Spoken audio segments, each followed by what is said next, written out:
So here we are. It's midnight on the dot, 12 o'clock in Japan, and the official images and reveal of Generation Select's King Poseidon repaint, aka Beast Wars 2 God Neptune, has been revealed.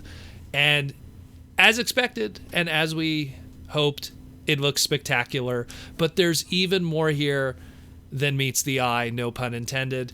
On top of the fact, and this is stuff that we discussed just a couple of days ago, number one, every single individual member is going to have their weapons, which is really cool. The original God Neptune back in the day with Beast Wars 2nd, Beast Wars 2, didn't have individual weapons for their smaller limb members. They didn't have guns, they didn't have swords, they didn't have weapons like their Generation 1 counterparts of King Poseidon and Piranacon. Now, this is good news, so they end up with one melee weapon and one, I guess, blaster long-range weapon. So that's pretty cool to have for each one of them. It's a first for these individual characters of Sea Phantom, Terramander, Scylla, and all of that stuff. Number two, looks like Lobclaw, aka Nautilator, is not going to be part of the set, which, not too much of a shock. It was more just me, if they did include him, it would be more a story thing, but he's not part of the set, so that is going to add to a little bit of a budget thing, and I will talk about that in a moment. Number three, oh man, we got a little something extra. So we talked about Scylla and how she's the repaint of Tentakil and a female character, a fembot, in the Beast Wars 2nd fiction. Well, they went an extra mile here, acknowledging that, where she is not only our first female of this mold, but she has a new head sculpt and a new body sculpt to match the more feminine proportions that she had in the animation model. So we actually have a new mold here that even adds more to the fembot look. And that's great to hear that they actually went the extra mile. They could have easily, and I wouldn't have been surprised if they easily just went with a straight up repaint, like even the original toy. But nope, they went the extra mile, and now we have something that matches more how she looked in the show, and that is incredible.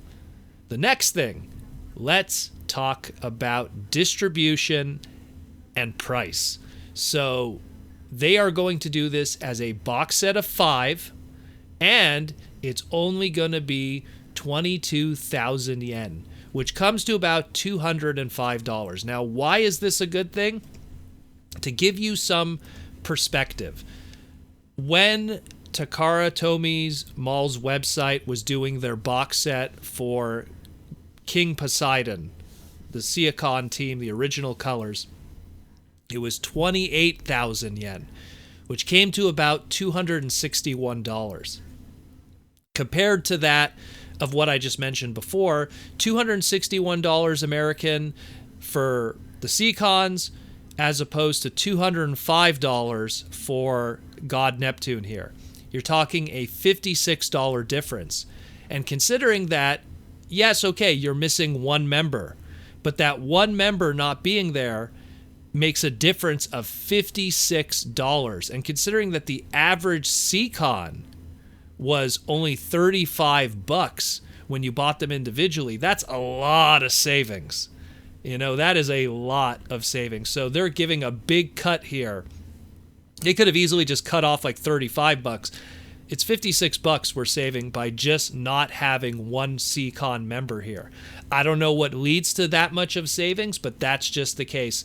And hey, the fact that there's a remold involved in this, and you still get all the weapons, and it's probably going to have some kind of Sakamoto manga explaining all of this story here, I think this is a great purchase. Maybe it's just my bias because I love Beast Wars, and Beast Wars 2nd was just as fun a series. Maybe it's because we get another fembot out of this in our short limited amount of fembots that we have. But all I know, this is great news. We knew that this was going to look great, but it looks even more spectacular now that we see it. We have an ordering period now. It's going to be May 15th to June 17th. and the release date is planned for early October of 2020. So it's a short order window, and then it should be arriving at your doorstep in October of the end of this year. I don't know what to say. This looks great.